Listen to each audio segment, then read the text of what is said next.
1일 1페이지 세상에서 가장 짧은 교양 수업 역사편 알파벳 기원전 2000년경 고대 이집트 왕들은 한 가지 문제로 골치를 썩고 있었다. 이웃 국가와 전쟁에서 승리할 때마다 많은 포로를 잡아 노예로 삼았지만 정작 노예들은 이집트인이 사용하는 상형 문자를 읽을 수 없었기 때문에 그들에게 서면으로 명령을 내릴 수 없었다. 이집트 상형 문자와 같은 초기 문자는 매우 복잡해서 배우기 어려웠다. 초기 문자 체계는 기호 하나가 하나의 관념이나 단어를 나타내는 수천 개의 기호로 구성되어 있었다. 그런 문자를 모두 외우려면 수년은 좋게 걸렸다. 실제로 극소수의 이집트인만이 이런 복잡한 문자를 읽거나 쓸 수 있었다. 현대의 거의 모든 알파벳은 4000년 전 고대 이집트인이 노예와 의사소통을 하기 위해 상형 문자를 간단하게 변형해서 만든 기호 체계에서 파생했다고 언어학자들은 추정한다. 여러 서양 국가에서 사용하고 있는 문자 체계인 알파벳의 발달로 고대 이집트인의 의사소통 방식도 바뀌었다. 간소화된 새로운 표기 체계는 하나의 문자가 하나의 소리값을 나타냈다. 이것이 알파벳 체계이다. 표기 방식의 획기적 변화로 문자의 수는 수천에서 수십으로 줄었고 문자를 배우고 사용하는 일이 훨씬 쉬워졌다. 이렇게 이집트의 복잡한 상형 문자는 인류의 기억에서 사라졌다. 한동안 고대 유물로만 남아있던 이집트 상형 문자는 1799년 로제타석이 발견되고 나서야 해독할 수 있게 되었다. 알파벳은 문자 체계로서 매우 성공적이었다. 이집트의 노예로 잡혀있던 사람들은 고국으로 돌아가면서 알파벳도 함께 가지고 갔다. 중동 지역으로 퍼져나간 알파벳은 히브리어와 아랍어를 포함해 그 지역 여러 문자 체계의 바탕이 되었다. 해상 무역 중심의 고대 문명을 이룬 페니키아인은 지중해를 따라 무역하며 만난 부족들에게 알파벳을 전파했다. 그리스 문자와 로마자도 페니키아 문자를 바탕으로 생성된 것이다. 오늘날 영어를 포함한 대부분의 서양 언어는 로마자로 표기한다. 현대 영어의 몇몇 알파벳은 고대 이집트 상형 문자에서 직접 유래한 것이다. 예를 들어 비는 집을 의미하는 문자에서 나왔다. 옥스퍼드 영어사전 최신판은 현재 사용되는 단어를 담고 있으며 언어의 종류를 막론하고 가장 많은 단어를 수록하고 있는 사전 중 하나로 꼽힌다. 1일 1페이지 세상에서 가장 짧은 교양 수업 문학편 율리시스 제임스 조이스의 1922년 작품 율리시스는 20세기 영어로 쓰인 가장 위대한 소설로 인정받고 있다. 이 소설은 고대 그리스 호메로스의 대서사시 오디세이아를 아일랜드 더블린을 배경으로 1904년 6월 16일 하루 동안 벌어지는 사건으로 재설정해 그린다. 호메로스가 그린 위대한 영웅 오디세우스에 대응되는 주인공은 바람난 아내를 둔 중년의 광고 영업사원 레오폴드 블룸이다. 소설은 이런저런 용물을 보고 다양한 업체와 업무 미팅을 잡으면서 하루를 보낸 후 마침내 집으로 귀가하는 블룸을 그린다. 잘난 체하지 않고 평범해 보이는 블룸은 사실 그가 만나는 특이한 등장인물 모두에게 평범하고 소소한 행동을 통해 동정과 용서, 관용을 베푸는 영웅적 존재이다. 카톨릭 교도가 압도적으로 많은 아일랜드에 사는 유대인으로서 블룸은 항상 자신이 이방인이라고 느끼지만 늘 낙천적으로 생각하며 불안감을 떨쳐낸다. 율리시스는 등장인물에 대한 풍부한 묘사와 무수히 많은 문학작품과 예술작품에 대한 인유 그리고 혁신적인 언어, 표현 기법으로 유명하다. 소설이 전개되는 동안 조이스는 드라마에서부터 광고문, 고대 영어에 이르기까지 다양한 문학 장르와 형식을 시도한다. 이 소설의 가장 두드러진 특징은 의식의 흐름 기법을 광범위하게 사용한다는 것이다. 조이스는 등장인물의 생각에서 순서나 구조를 굳이 정하지 않고 의식의 흐름에 따라 일어나는 그대로 표현하려고 했다. 이 기법은 현대 문학의 특징이 되었고 버지니아 울프와 윌리엄 포크너 등 수많은 작가에게 큰 영향을 미쳤다.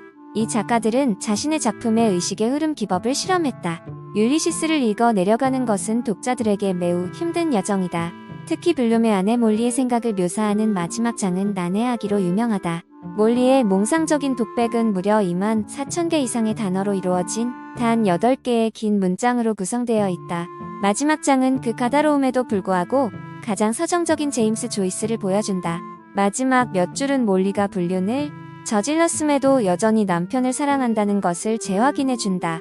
율리시스에는 간접적 묘사이기는 하지만 성적인 이미지가 담겨있기 때문에 외설로 분류되어 거의 12년 동안 미국에서 금지되기도 했다. 1일 1페이지 세상에서 가장 짧은 교양 수업 미술편 라스코 동굴 벽화.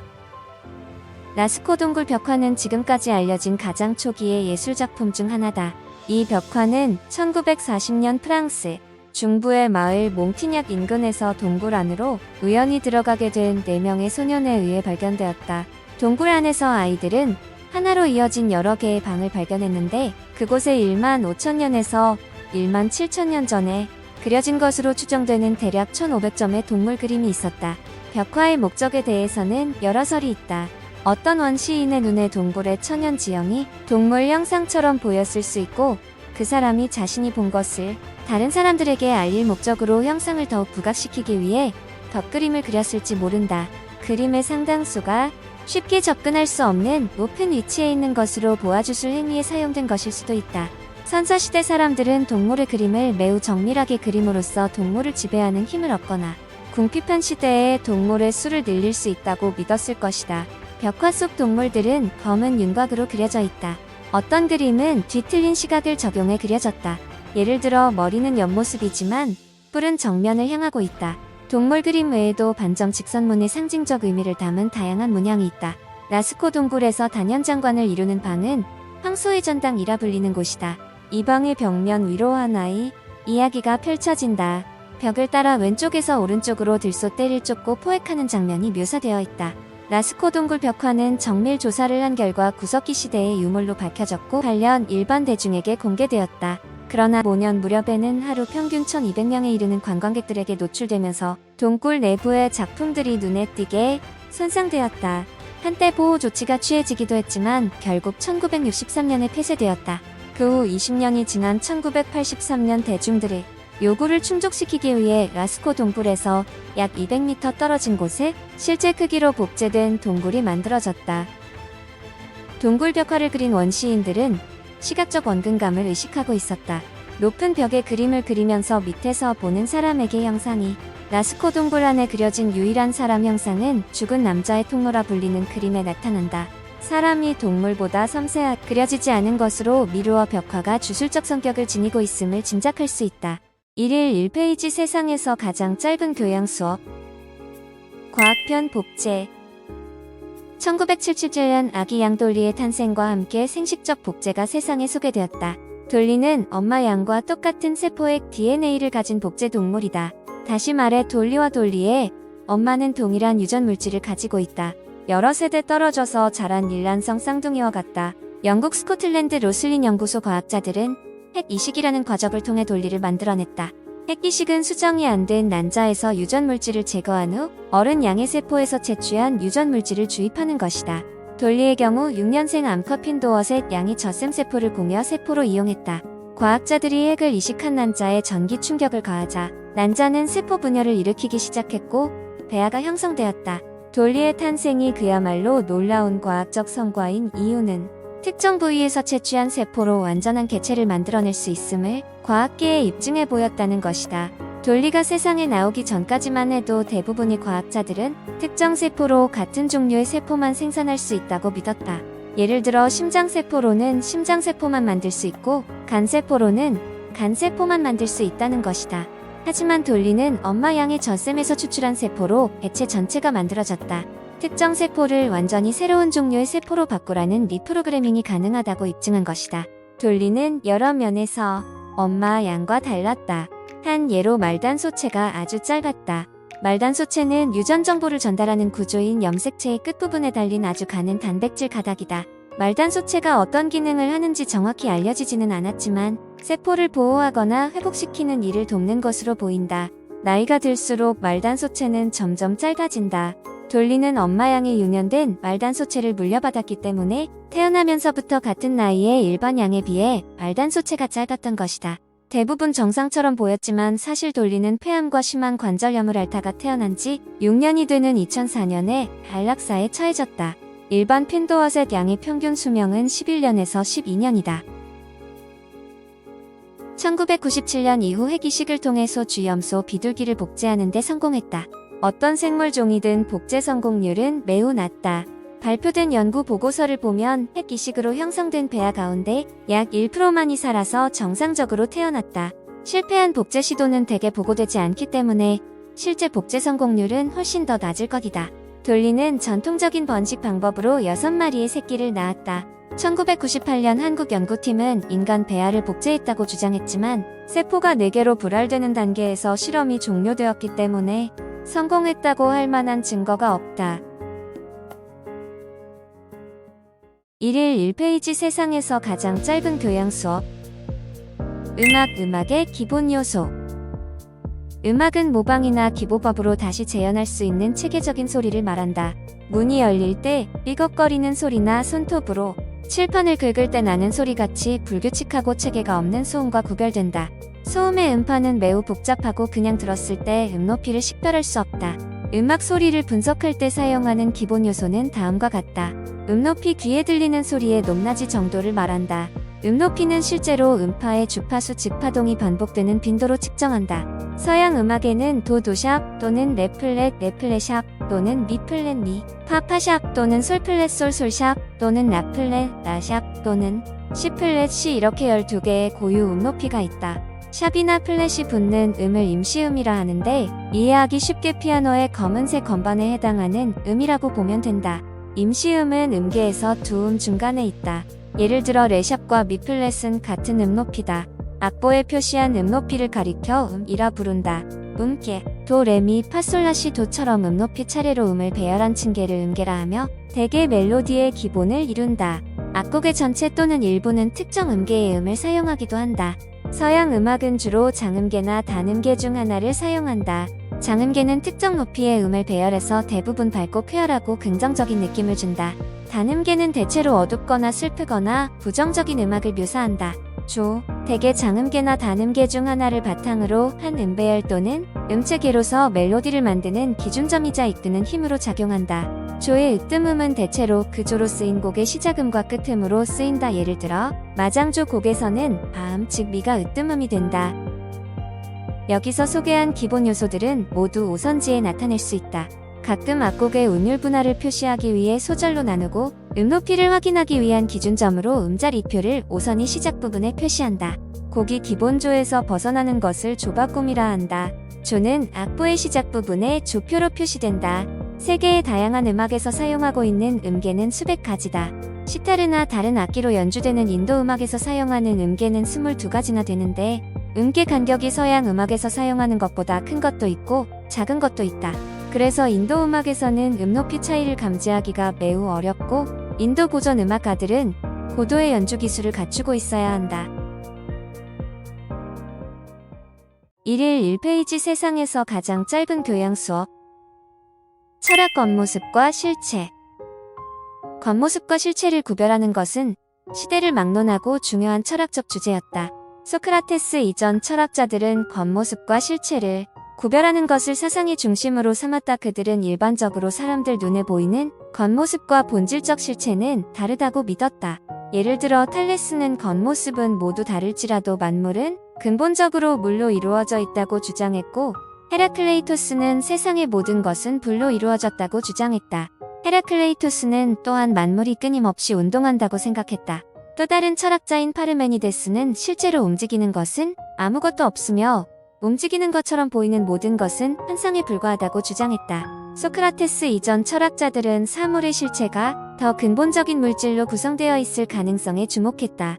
비판 없이 받아들이는 일상적 관찰이 우리에게 세상에 대한 잘못된 그림을 제시하기 쉽다고 의심했다. 이런 이유로 그들의 사상은 철학뿐만 아니라 현대과학의 전신으로도 여겨진다. 플라톤, 스피노자, 라이프니츠를 포함한 소크라테스 이후에 많은 철학자들도 이전 철학자들의 전통을 따랐다. 그들은 평범하고 상식적인 세계관보다 더 진실에 가까운 모델이라고 주장하면서 사물의 실체에 대한 다양한 세계관을 내놓았다. 겉모습과 실체의 구별은 회의주의라고 알려진 유서 깊은 철학 전통에서도 중요한 주제로 다뤄졌다. 임마누엘 칸트 역시 겉모습과 실체의 차이에 대해 설명했다. 그는 우리가 경험하는 것과 이른바 물 자체를 구별해서 말했다.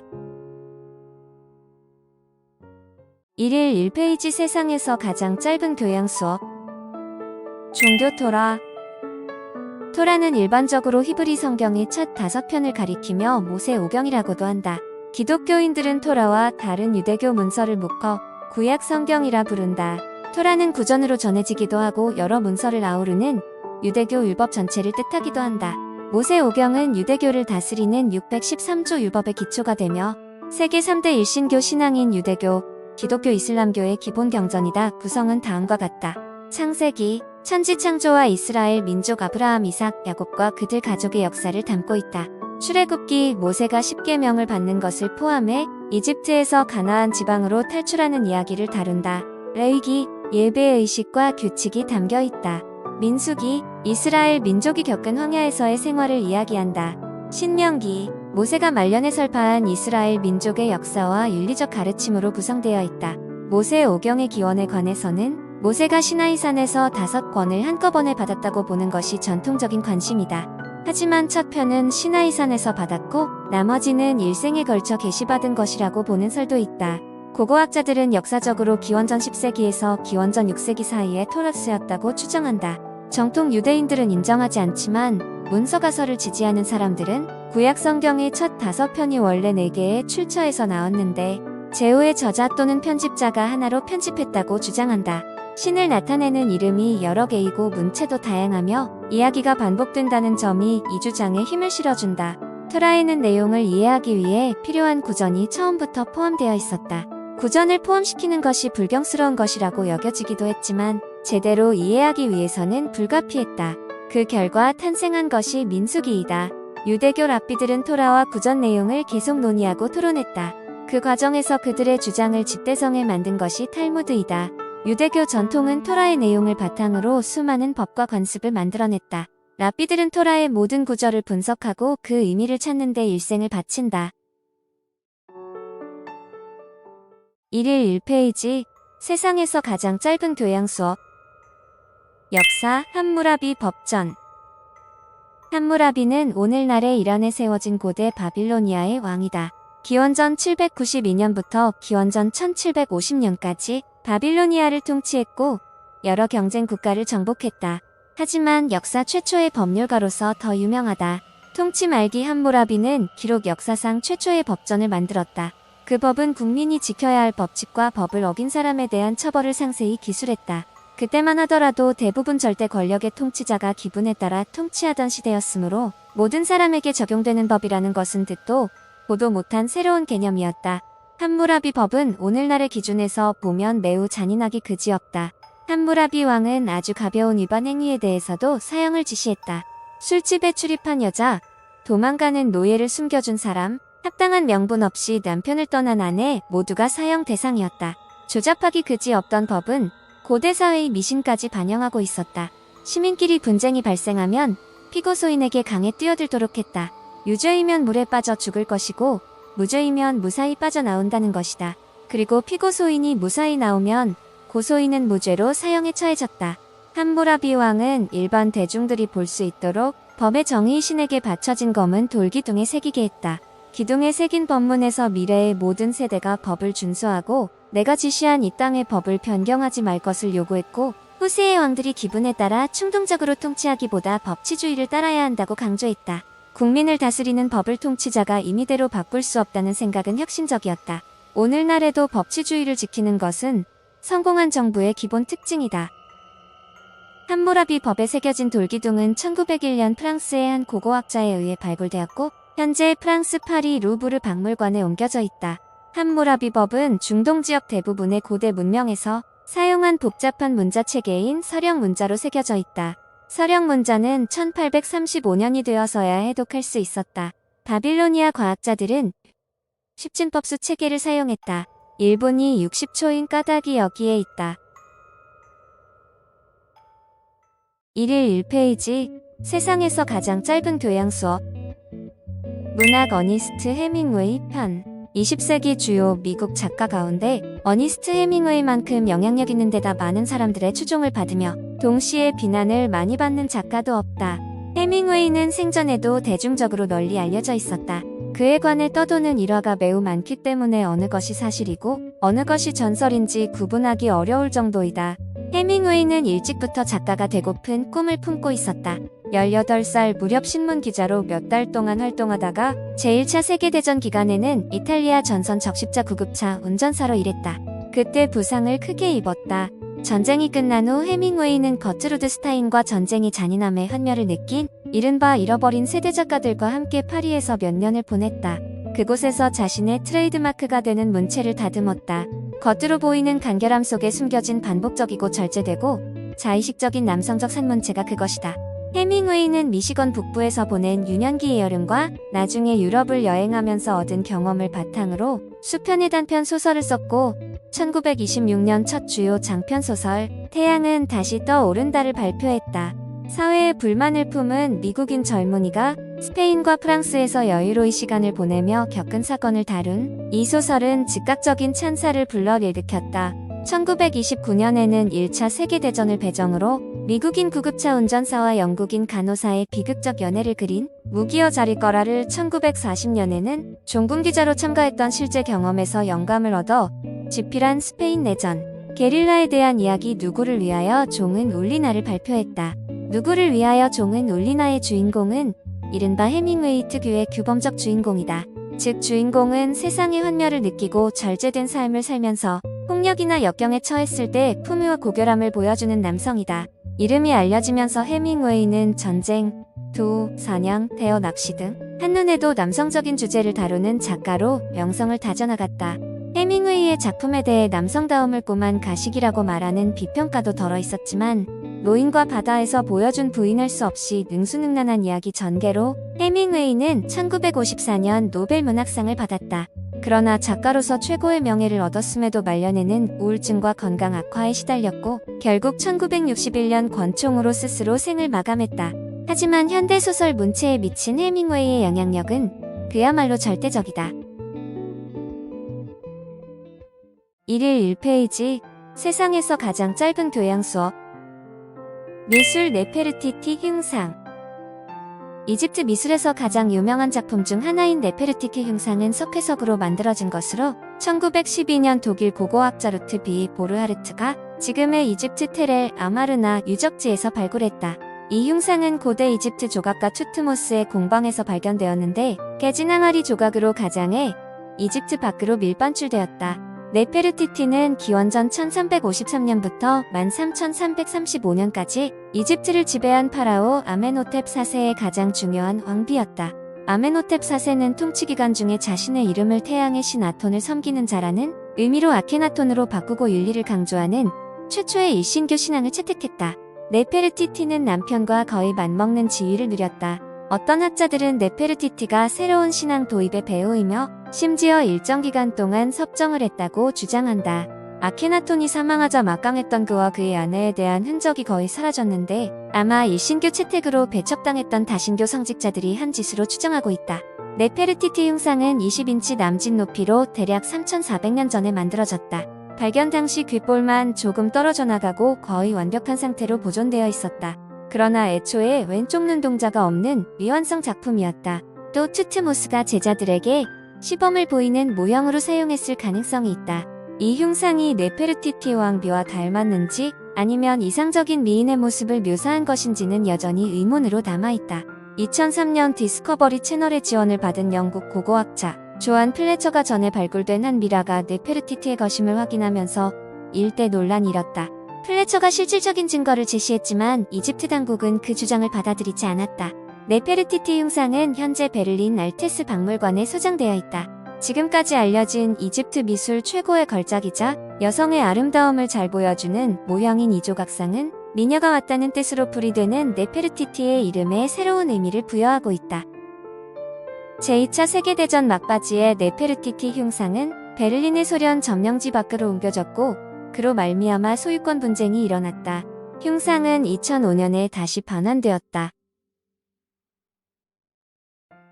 1일 1페이지 세상에서 가장 짧은 교양 수업 과학 에라토스테네스 고대 그리스의 과학자들은 세상이 둥글다고 믿었다. 그러나 그들 중 누구도 세상이 얼마나 큰지 알지 못했다. 그런던 중 기원전 3세기 알렉산드리아 도서관의 관장 에라토스테네스가 지구의 크기를 측정하는 기발한 방법을 고안했다. 에라토스테네스는 이집트의 도시 시엔의 인근에 있는 특별한 우물을 알고 있었다. 1년 중 하루가 가장 긴 화진날 6월 21일 정오가 되면 햇빛이 우물의 바닥까지 내리비추었다. 즉 태양이 머리 바로 위에 위치한다는 말이다. 에라토스테네스는 시에네에서 태양이 머리 바로 위에 온다면 정북에 위치한 알렉산드리아에서는 햇빛이 비스듬히 비쳐야 한다는 사실을 알고 있었다. 이때 햇빛이 비치는 각도를 측정할 수 있다면 지구의 크기를 추정하기에 필요한 단서를 얻을 수 있었다. 에라토스테네스는 막대기를 준비하고 6월 21일 정오에 알렉산드리아에서 막대기 그림자를 이용해 각도를 쟀다. 에라토스테네스는 그림자 각도가 두 도시를 지구의 중심과 연결했을 때 생기는 각도와 같다는 것을 알고 있었다. 두 도시 사이의 거리를 알아내기 위해 그 각도를 원의 가도를 나타내는 360으로 나누었다. 계산 결과는 50분의 1이었다. 이것은 시에네와 알렉산드리아 사이를 50회 왕복한다면 지구 한 바퀴를 걷는 것과 같다는 결론이다. 이제 남은 것은 두 도시 사이의 정확한 거리를 측정하는 것뿐이었다. 에라토스테네스는 정확하게 일정한 보폭으로 걷도록 훈련받은 전문 보행자를 고용했다. 보행자로부터 얻은 측정치를 이용해 지구 둘레가 대략 24,700마일이라고 추정했다. 2000년 전 에라토스테네스가 개발한 원리를 사용한 현대식 도구로 적도를 따라 지구 둘레를 측정한 결과 24,902마일이었다. 에라토스테네스가 살던 시대의 사람들에게 알려진 세상은 스페인에서 인도까지 뻗어 있었다. 에라토스테네스는 세상의 나머지는 광대한 대양으로 덮여 있다고 믿었다. 그는 성난 파도가 잃지 않는다면 스페인에서 출발해 서쪽으로 항해를 계속했을 때 인도까지 갈 수 있을 것이라 생각했다. 이와 같은 생각에 힘입어 크리스토퍼 콜럼버스가 1492년 그 유명한 항해를 시작한 것이었다. 에라토스테네스는 역사 사건들을 연대순으로 기록하려고 본격적으로 시도한 최초의 역사학자이다. 오늘날 고대 역사의 대부분은 에라토스테네스가 기록한 날짜를 사용하고 있다. 위도, 경도, 음계, 소수 등 오늘날 사용하는 많은 개념들이 에라토스테네스가 고안한 것들이다. 에라토스테네스 시대의 다른 과학자들은 그를 이류라는 의미로 베타라 불렀다. 에라토스테네스의 관심사가 매우 많았기 때문에 그가 재미삼아 이것저것 해본다고 생각했다. 1일 1페이지 세상에서 가장 짧은 교양 수업. 음악 멜로디. 멜로디는 일반적으로 선율이라고도 일컬어지며 음악에서 가장 쉽게 알아볼 수 있는 요소라고 할 수 있다. 화음과 리듬과 더불어 음악의 세계 기본 요소인 멜로디는 한 가지 악기나 여러 악기로 연주할 수 있다. 멜로디는 음악적인 소리를 낼 수 있는 순서로 음이 연속적으로 배열한 것을 말한다. 멜로디를 이루는 음들은 일종의 통일성을 이루거나 서로 밀접하게 묶여있는 것처럼 보인다. 멜로디는 여러 음이 연달아 연주되지만 한꺼번에 들리지 않는다는 점에서 화음과 구별된다. 시간이 흐르면서 멜로디의 의미가 확장되어 익숙하지 않아서 모험적으로 들리거나 심지어 귀에 거슬릴 수 있는 연속된 음까지 멜로디에 포함되어 있다. 모차르트, 슈베르트, 시벨리우스는 멜로디를 만드는 천재로 자주 언급된다. 반면에 스트라빈스키 같은 모더니즘 음악가들은 18, 19세기 작곡가들이나 오늘날의 일부 청중의 뒤의 소음으로 여겨질 수 있는 멜로디를 썼다. 스트라빈스키의 발레곡 봄의 제전에서 시작 부분의 선율은 머릿속에서 쉽게 잊히지 않을 것이다. 대개 멜로디는 더 짧은 음악 단위인 악구로 나뉜다. 악구는 일반적으로 종지라 불리는 쉬는 지점에서 끝난다. 멜로디의 전체 구조를 구성하는 악구는 종종 묻고 답하는 듯한 느낌을 준다. 멜로디의 한쪽 부분에서 음악적 아이디어를 제기하면 다른 부분의 그 아이디어에 대답하거나 그것을 완성하는 형식이다. 이때 미완성된 것처럼 들리는 종지로 악구가 끝나면 그 악구를 가리켜 선행구라 한다. 선행구 다음에 오는 악구로서 완벽히 마친 느낌을 주는 종지로 끝나는 악구를 가리켜 후속구라 한다. 중세시대의 많은 작곡가들은 15세기 프랑스곡 무장한 남자 같은 기본 멜로디를 공유하고 작품의 중심 테마로 사용했다. 작은 별처럼 더 현대적인 멜로디도 같은 방식으로 사용되어 왔다. 그러나 현대에는 독창적인 멜로디를 쓰는 재능을 훨씬 더 높이 평가한다. 다양한 악기의 대규모 합주를 위한 멜로디나 곡 전체를 편곡하는 것을 관현악 편곡이라 한다. 관현악 편곡을 전문으로 하는 음악 교육과정이 있으며 무엇보다 관현 악용으로 편곡하는 능력 때문에 존경받는 작곡가들도 있다. 1일 1페이지 세상에서 가장 짧은 교양 수업. 철학 소크라테스. 서양 철학의 아버지라 여겨지는 소크라테스는 단 한 권의 책도 쓰지 않았다. 우리는 다른 사람이 쓴 그에 관한 글을 통해 간접적으로만 그를 알고 있다. 기원전 5세기 그리스 아테네에서 태어난 소크라테스는 아테네가 치른 여러 전쟁 중에서 한 전쟁에 참전해 병사로서 두각을 나타냈고 그 후 아테네 사회에서 흥미로운 인물이 되었다. 그는 누구든 상관없이 만나는 사람을 붙잡고 대화를 나눴다. 그리스 전역을 여행하며 젊은이들에게 돈을 받고 수사법과 정치적 기술을 가르치는 소피스트들과 달리 소크라테스는 돈을 받지 않았다. 무엇보다도 그는 아무것도 가르칠 것이 없다고 주장했다. 자신은 실질적인 지식을 가지고 있지 않으며 만약 그가 다른 사람보다 현명하다면 그것은 오직 자기가 무지하다는 것을 알고 있기 때문이라고 말했다. 우리가 소크라테스에 대해 알고 있는 대부분은 그의 훌륭한 제자 플라톤에게서 얻은 것이다. 학자들은 플라톤의 대화편 초반부가 역사적 인물인 소크라테스의 철학을 가장 정확하게 나타내고 있다고 말한다. 대화편의 전형적 구조는 소크라테스가 정의의 본질 같은 특정 주제에 대해 알고 있다고 주장하는 이웃 아테네인과 만나 대화하고 대화를 통해 그 이웃이 스스로 알고 있다고 주장하는 것을 사실 전혀 모르고 있음을 증명하는 형식이다. 기원전 399년 소크라테스는 아테네 젊은이들이 타락하도록 가르치고 있다는 죄목으로 재판에 회부되었다. 플라톤의 대화편 중 소크라테스의 변론에 실린 기록에 따르면 소크라테스는 재판에서 반성하지 않는 삶은 살 가치가 없다 라는 명언을 남겼다. 그는 자신의 무죄를 주장했지만 결국 유죄 판결을 받고 동리나리에서 추출한 독약을 마시는 사형에 처해졌다. 소크라테스가 친구와 제자들과 함께 철학에 대해 논의하며 생의 마지막 순간을 보내는 모습은 플라톤의 대화편 중 파이돈에 감동적으로 기술되어 있다. 지금도 많은 법률대학원에서 교수들이 사용하고 있는 소크라테스 문답법은 소크라테스가 제자들에게 적극적으로 질문을 하던 방식에서 기원했다. 소크라테스와 동시대를 살았던 많은 이들이 그가 얼마나 못생겼는지 언급했다. 고대 그리스의 희극 시인 아리스토파네스는 희곡구름에서 소크라테스에 대해 풍자한다. 1일 1페이지 세상에서 가장 짧은 교양 수업 종교 노아 노아는 구약성경 창세기의 홍수 이야기에 나오는 놀라운 인물이다. 창세기에 따르면 신은 세상 만물들을 살피다가 인간이 저지른 죄에 화가 났다. 인간을 창조한 것을 후회하며 모두 파괴하기로 결심했다. 그러나 그 전에 노아를 알아보았다. 신은 노아가 죄가 없는 인간이라는 것을 알고 그를 구원해주기로 했다. 신은 노아에게 일주일 후부터 42일디귿 동안 밤낮으로 비를 내리는 거대하고 끔찍한 홍수가 일어날 것이라 말했다. 노아는 그와 아내 세 아들 넷을 뿐만 아니라 홍수가 끝나면 대지를 다시 채울 수 있도록 세상에 존재하는 모든 동물의 암수 한 쌍씩 전부 수용할 수 있는 거대한 방주를 지으라는 지시를 받았다. 노아는 신의 지시에 따라 방주를 만들어 동물과 가족을 모두 실었다. 40일이 지난 비가 그쳤지만 땅은 여전히 물에 잠겨 있었다. 물이 언제 빠지는지 알아보기 위해 노아는 창을 열어 비둘기 한 마리를 내보냈다. 비가 바다를 이룬 지 150일이 지나고 아라라산에 발이 묶인 채 다시 100일이 지나자 마침내 땅이 충분히 말랐고 노아는 대지를 다시 채우는 과정을 시작했다. 방주를 완전히 비우고 동물들이 짝짓기를 하게 했다. 그때 신은 노아에게 그도 번성하라 라고 말했고 그 약속의 상징으로 무지개가 나타나도록 했다. 기독교와 유대교에서는 노아의 이야기를 조금 다르게 해석한다. 기독교도 역사학자나 신학자들은 노아가 신뢰와 복종으로 표현되는 신에 대한 이상적인 믿음을 대표하며 그런 신앙심 때문에 노아와 그 가족이 살아남았다고 말한다.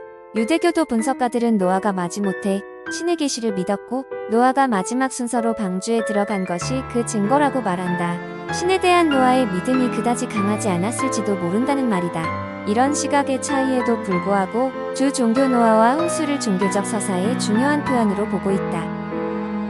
노아 이야기에는 성경에서 처음으로 포도주가 등장한다. 대홍수 후에 노아가 포도주에 추태 벌거벗고 있는 것을 아들들이 발견한다. 신이 번성라고 노아에게 내린 명령은 아담과 이브에게도 창세기 1장 28절 내렸고 야곱에게도 내린 것이었다. 창세기 35장 11절 1일 1페이지 세상에서 가장 짧은 교양 수업 역사 스파르타 대 아테네 고대사회 패권 다툼 그리스 남부에 거친 산악지대에 자리 잡은 작은 도시 국가 스파르타는 고대사회에서 가장 무서운 군사력을 자랑했다.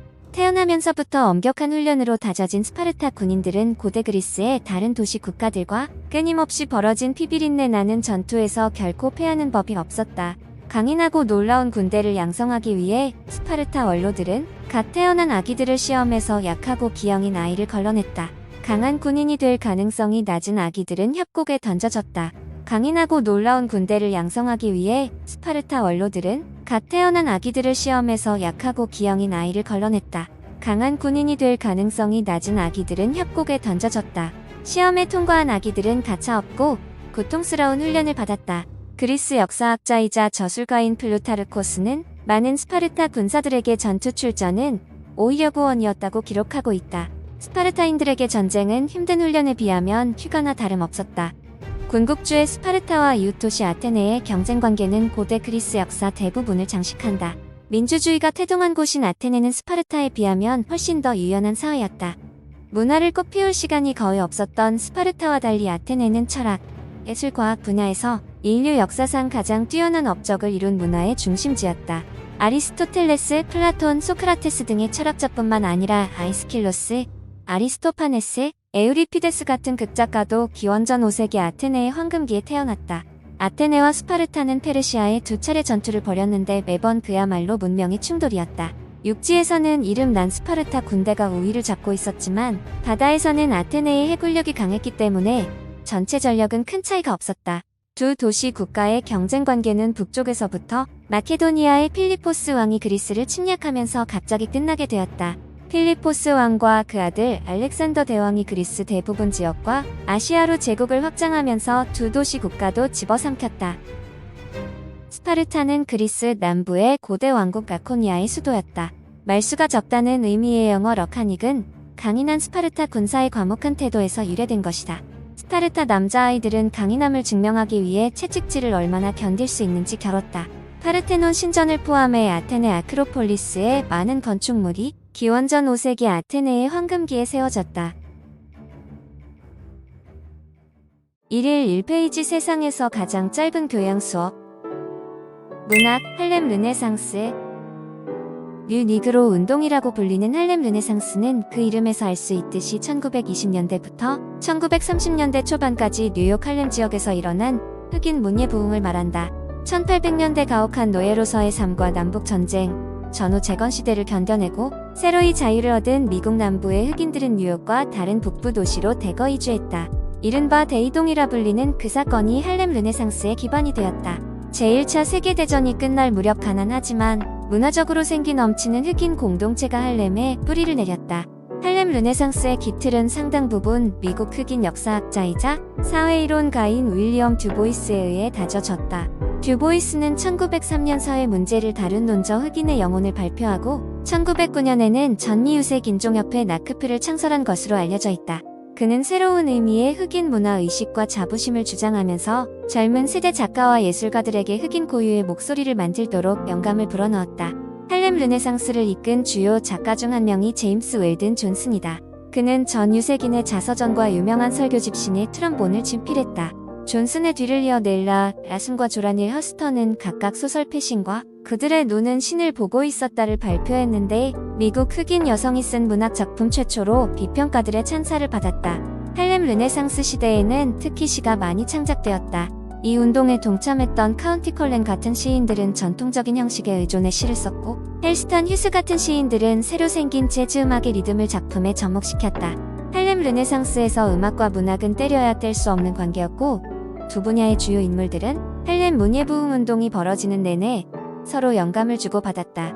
1930년대 대공황이 뉴욕의 흑인 사회를 강타하면서 할렘 르네상스는 내리막길에 접어들었다. 하지만 그 후에도 계속해서 새로운 형식과 주제가 개척됨으로써 렐프 앨리슨, 리처드 라이트, 로레인 한스베리, 모니 모리슨, 앨리스 워커 등 새로운 세대의 흑인 소설가와 시인, 극작가들을 위한 길이 다져졌다.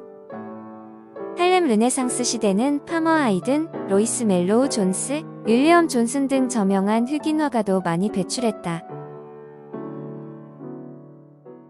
1일 1페이지 세상에서 가장 짧은 교양 수업. 미술 파르테논 신전. 파르테논 신전은 페르시아 전쟁에서 그리스가 승리한 것을 기념하기 위해 아테네의 유명한 정치가 페리클레스의 의뢰로 기원전 447년에 착공해서 기원전 432년에 완공된 건축물이다. 아테네 아크로폴리스 언덕 위의 신전의 자리에 위치한 파르테논은 아테네 수호신 아테나 파르테노스에게 바친 신전이다. 고대 그리스 저술가 플루타르코스의 기록에 의하면 파르테논 신전은 두 건축가 익티노스와 칼리크라테스가 설계했고 조각상은 조각가 페이디아스의 작품이다. 고대 그리스 신전들은 일반적으로 직사각형이어서 사방에서 계단을 이용해 출입할 수 있었다. 대부분의 신전은 파르테논 신전처럼 건물 주변으로 기둥들이 길게 늘어서 있다. 그리스인들은 신전을 세울 때 도리아 양식, 이오니아 양식, 코린트 양식 중 하나를 따르는 경향이 있었다. 서로 다른 비율과 기둥머리를 보면 어느 양식의 건축인지 쉽게 구별할 수 있다. 세 양식 중 어느 특정 양식 하나로 지어진 대부분의 그리스 신전과 달리 파르테논 신전은 도리아 양식과 이오니아 양식이 결합되어 있다. 게다가 건축가들은 건물의 모습이 이상적으로 보이도록 착시 현상을 반영했다. 예를 들어 건물 기단과 지붕선 가운데가 조금 솟아오르게 만들었는데 완벽하게 직선을 이룰 경우 육안으로 보면 아래로 처져 보이기 때문이다. 마찬가지로 기둥이 아래쪽으로 갈수록 두꺼워지게 한 것도 기단에 서서 볼 때 기둥이 더 높아 보이게 하기 위해서이다. 원래 파르테논 신전은 나무로 된 천장과 기와지붕이 있었고 밝은 색으로 칠해져 있었다. 건물을 빙빙 돌아가며 기둥 위로 네모난 구조 벽면 메토프가 있었는데 페르시아 전쟁에서 그리스의 승리를 비유적으로 나타내는 신화 속 전쟁들이 묘사되어 있었다. 신전의 동서남북 내 벽면의 기둥 아래와 기둥 뒤에는 해마다 열리는 아테나 파르테노스 축제를 묘사하는 띠 모양 장식인 프리즈가 있었다. 파르테논 신전은 아테네가 멸망한 후로 수세기 동안 사원으로 사용되었다. 6세기에는 교회로 사용되었고 1458년 오스만 제국이 그리스를 정복하면서 이슬람 사원으로 바뀌었다. 1687년 일어난 전쟁에서 베네치아군의 포탄이 신전에 저장돼 있던 오스만군의 화약통에 떨어지면서 폭발이 일어나 건물 상당 부분이 파괴되었다. 1801년 이스탄불 오스만 궁정에 영국 대사로 갔던 엘진경이 파르테논 신전의 조각상 가운데 훼손되지 않은 것들을 영국으로 가져가도 된다는 허락을 받고 영국 정부의 조각상들을 파았다. 오늘날 그리스 일각에서는 반환 노력을 벌이고 있지만 그 조각상들은 런던 대형 박물관에 가야 볼 수 있다. 1832년 그리스인들이 아테네를 되찾은 후로 파르테논 신전에는 무수히 많은 관객들의 발길이 끊이지 않고 있다. 1일 1페이지 세상에서 가장 짧은 교양 수업 과학 태양계 우리는 초등학교에서 태양계가 태양과 9개의 행성, 그리고 그 행성들의 위성으로 구성되어 있다고 배웠다. 하지만 태양계는 그렇게 단수하지 않다. 행성에 관한 엄밀한 정의가 없기 때문에 사실 아무도 행성이 몇 개 있는지 확실히 말하지 못한다. 천문학자들은 수성, 금성, 지구, 화성 이렇게 암석형 행성 4개와 목성, 토성, 천왕성, 해왕성 이렇게 거대한 가스형 행성이 4개 있다는데 모두 동의하지만 얼음덩어리 천체 명왕성의 지위는 논란거리로 남아있다. 2006년 천문학자들은 명왕성을 외행성으로 분류했다. 명왕성의 크기는 대략 지구의 위성인 달의 3분의 2이며 명왕성이 태양 주위를 한 바퀴 돌려면 248년이 걸린다. 이 작은 얼음덩어리 천체는 태양계의 8행성들과 다른 궤도면을 따라 이상한 타원을 그리며 움직인다. 극도로 낮은 온도, 나머지 행성과의 먼 거리, 휘어진 공전 궤도 등 특유의 성질 때문에 많은 과학자들은 명왕성이 태양계 외곽 얼음 파편들이 모여있는 장소인 카이퍼 벨트에서 온 혜성일 것이라 생각했다. 2003년 카이퍼 벨트에서 명왕성의 라이벌이 발견되었다. 비공식적으로 진화라고 불리는 얼어붙은 암석 덩어리나 다름없는 이 천체의 공식 명칭은 2003 UB313이다. 명왕성보다 태양에서 3배 더 멀리 떨어져 있고 공전 주기는 더 기막히게도 560년이나 된다.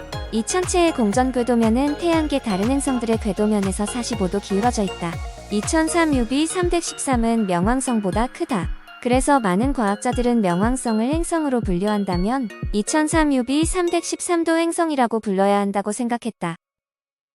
카이퍼 벨트에 있는 다른 두 천체 콰오아와 세드나는 명왕성과 크기가 거의 비슷하다. 2003 UB313은 천문학자 마이클 브라운이 발견했다. 그는 배우 루시 롤리스가 고대 그리스 여전사로 나오는 TV 프로그램 이름을 따서 제니라는 별칭을 붙였고 그것을 이 천체의 공식 명칭으로 만들고 싶어 한다. 태양계에는 알려진 위성만 153개 있다. 그러나 위성의 수를 두고도 의견이 분분하다. 태양계에는 명왕성보다 크기가 큰 위성이 7개 있다. 목성의 이오가 그중 하나인데 이오에는 대기와 활화산이 있다. 1일 1페이지 세상에서 가장 짧은 교양 수업 음악 화음 음악은 멜로디로 시작하지만 음악에 색을 입히는 것은 화음이다.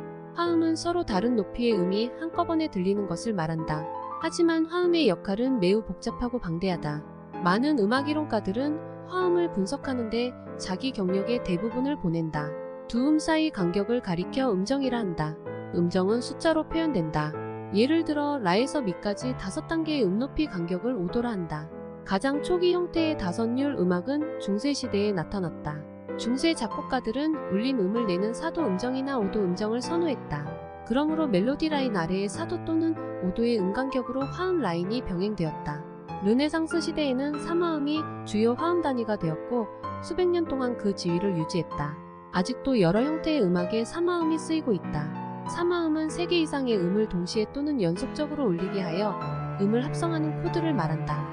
예를 들어 미에서 솔 또는 시에서 레까지 3도를 쌓아 올린 화음을 기본으로 한 닷 코드를 구성하는 음정에 의해 밝고 경쾌하게 들리는 장조인지 어둡고 슬프게 들리는 단조인지 코드의 성질이 결정된다. 3화음을 구성하는 음은 재배열에서 자리 바꿈을 만들 수도 있다. 자리 바꿈은 화음을 바꾸는 구도로 사용할 수 있다. 화음은 많은 기능을 한다. 악곡에 옷을 입히고 음악에 깊이를 더하고 멜로디 라인을 보완하거나 울림을 주고 멜로디 아래 기본 반주를 제공한다. 귀를 즐겁게 해주고 안정되게 들리며 마음을 편하게 해주는 화음을 협화음이라 하고 거칠게 층가하지 않거나 불안정하게 들리는 화음을 불협화음이라 한다. 일시적인 불협화음이 주는 불안정감이 없다면 조성음악은 지루할 것이고 협화음에 안정감이 없다면 만족스럽지 못할 것이다. 어떤 것이 협화음인지, 즉 어떤 화음이 귀에 즐거운 것인지에 대한 기준은 음악 역사 내내 확대되었다. 심지어 협화음이 꼭 필요한 것인지에 대한 논쟁이 계속 벌어지고 있다. 요한 제바스티안 바흐는 합창 음악을 작곡할 때 능숙하게 화음을 구성했다고 알려져 있다. 클로드 드뷔시의 곡들은 종종 멜로디보다는 오히려 풍성하고 변하는 화음을 중심으로 진행되었다. 기원전 6세기 철학자 피타고리스는 가장 순수한 화음은 2대1이나 3대2 또는 4대3 같은 수학적 비율에 기반을 둔다고 주장했다. 대장장이들이 다양한 크기의 망치를 동시에 내려칠 때 소리를 듣고 만든 이론이었다. 화음을 뜻하는 영어 하모니는 두 부분을 연결하거나 합친다는 의미의 그리스어 하모니어에서 나왔다. 1일 1페이지 세상에서 가장 짧은 교양 수업. 철학 플라톤. 플라톤은 기원전 5세기 아테네의 한 부유한 가정에 태어났다. 그와 같은 신분을 지닌 젊은 아테네인은 대개 정치에 입문할 것이라는 기대를 받았다. 하지만 플라톤은 스승인 소크라테스의 길을 따라 철학자가 되었다. 플라톤의 철학저서는 2명 또는 그 이상의 사람들이 철학 문제에 대해 대화하는 형식을 취하고 있다.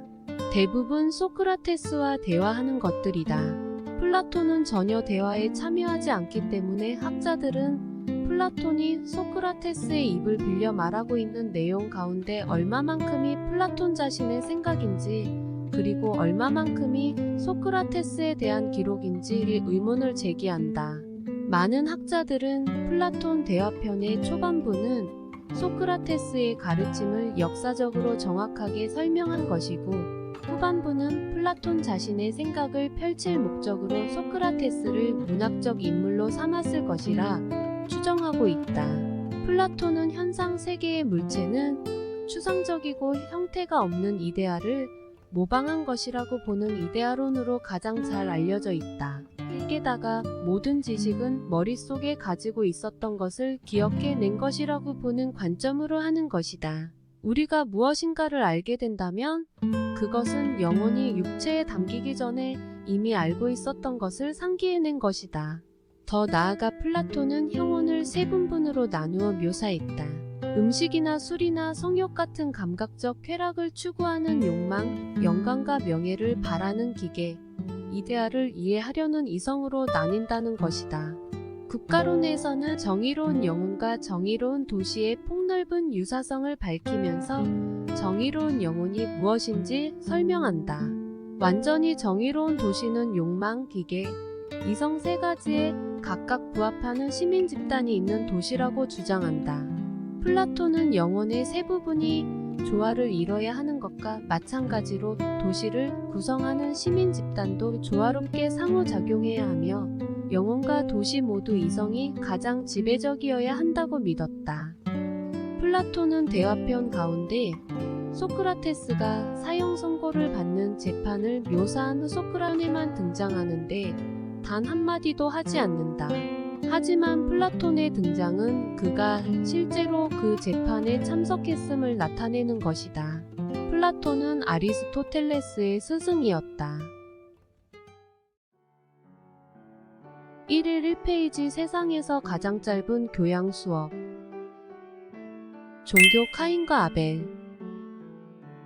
카인과 아벨은 아담과 이브가 에덴 동산에서 추방된 후에 낳은 아들들이다. 토라에 따르면 첫째 아들 카인은 신의 창조물이 아닌 인간이 낳은 최초의 인간이다. 카인은 농사를 지었고 아벨은 양떼를 몰았다. 어느 날 신이 카인과 아벨에게 제물을 바치라고 했다. 아벨은 어떤 것을 바쳐야 신이 가장 기뻐할지 고심했다. 그는 소중하게 기르던 양 한 마리를 바치기로 했다. 반면에 카인은 자신에게 가장 필요하지 않은 것이 무엇인지 생각하다가 과일과 곡식을 바쳤다. 신은 아벨의 제물을 더 좋아했다. 곧바로 카인은 동생을 시기했고 결국 동생을 살해했다. 신이 아벨을 찾으러 왔지만 찾을 수 없었다. 신은 카인에게 아벨이 어디에 있는지 물었다. 카인은 모릅니다. 제가 아우를 지키는 사람입니까? 라고 대답했다. 창세기 4장 9절. 카인이 저지른 죄를 알게 된 신은 카인에게 더는 농사를 지을 수 없고 남은 평생 떠돌아다녀야 하는 저주를 내려버렸다. 카인은 자신이 다른 사람으로부터 상해를 입을까 걱정했다. 그래서 신은 카인에게 보호 표식을 찍어주었다. 카인과 아벨 이야기는 종교적, 도덕적 교훈을 줄 뿐만 아니라 비옥한 땅이 부족한 가운데 농작물을 기르는 사람과 가축을 기르는 사람 사이에 벌어진 역사적 갈등도 그리고 있다. 수메르 문화에도 비슷한 이야기가 있다. 아름다운 여신이 농부의 신과 목동의 신으로부터 동시에 구원을 받고 한 명을 선택해야 하는 이야기가 전해진다. 마이너스 카인에게 찍힌 표식이 어떤 것인지는 설명되어 있지 않다. 얼굴에 표식이 찍혔거나 빨간 머리가 표식이라고 주장하는 사람도 있다. 반면에 검은색 피부가 카인의 표식이라고 주장하는 사람도 있다. 이 주장은 나중에 노예제도를 정당화하는 데 사용된다. 이슬람교 버전의 카인과 아벨 이야기에서는 카인이 아벨을 살해할 때 아벨이 아무 저항도 하지 않았다고 한다. 그래서 아벨을 평화주의의 상징으로 여긴다. 1일 1페이지 세상에서 가장 짧은 교양 수업.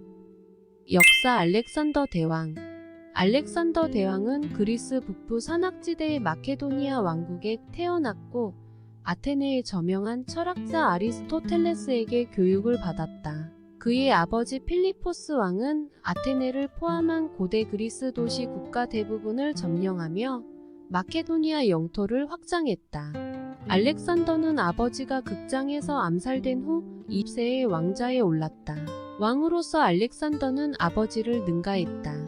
잇따라 정복전쟁을 승리로 이끌면서 당시 지중해 대부분 지역을 아우르는 광대한 제국을 건설했다. 알렉산더만큼 넓은 지역을 지배한 고대 왕국의 왕은 없었다. 근거지인 마케도니아를 시작으로 알렉산더의 군대는 그리스, 시리아, 이집트, 메소포타미아 그리고 페르시아 제국을 정복했다. 왕위에 오른 지 7년째 되는 기원전 330년에는 페르시아 다리우스 왕의 군대를 격파했다. 알렉산더는 마침내 인도까지 왕국을 확장했다. 그러나 33세의 고대 도시 바빌론에서 사망하면서 그의 통치 시대는 갑자기 막을 내렸다.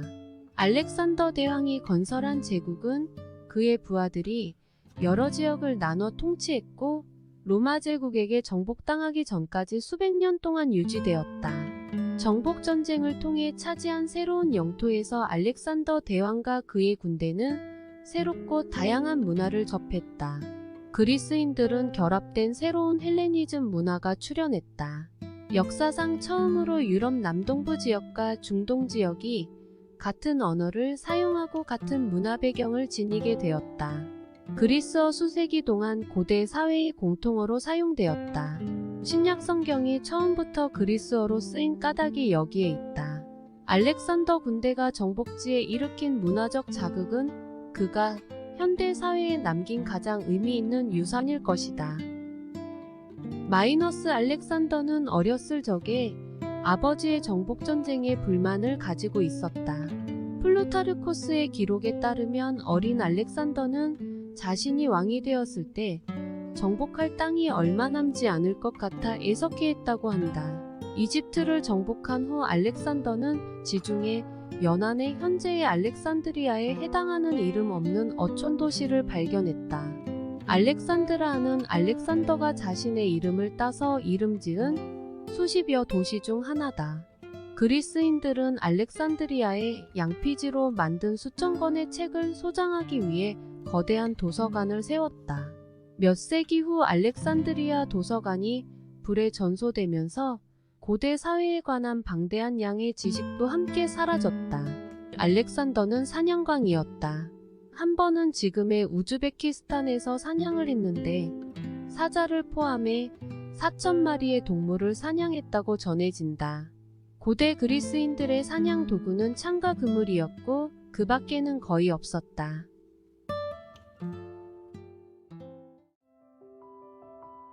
(1일 1페이지) 세상에서 가장 짧은 교양 수업. 문학 신라권. 존 밀턴이 1667년 발표한 서사시 신라 구약 성경 창세에 기술되어 있는 인간이 타락하는 이야기를 상세히 그린 대작이다. 영어로 쓰인 가장 정교한 서사시로 서양 문학사의 기념비적 작품일 뿐만 아니라 종교개혁에도 지대한 영향을 미쳤다. 신라권은 약강 5부격의 무은시, 운의 구속이 없어 산문에 가까운 서술적인 시이다. 셰익스피어도 여러 작품에서 무은시 형식을 사용했지만 밀턴은 무은시의 가능성을 확대시키고 폭넓게 적용했다.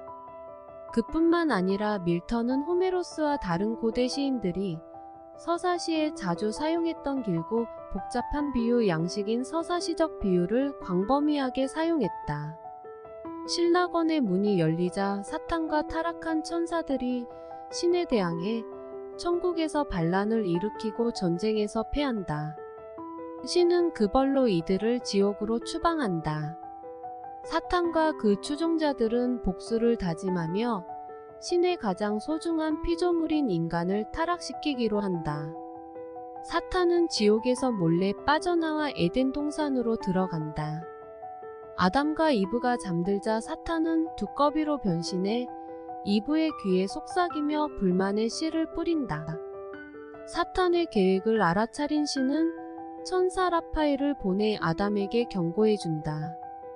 뱀으로 변장한 사탄은 아첨과 속임수로 이브를 설득해서 신의 뜻을 어기고 지혜의 나무에서 선악과를 따먹게 했다.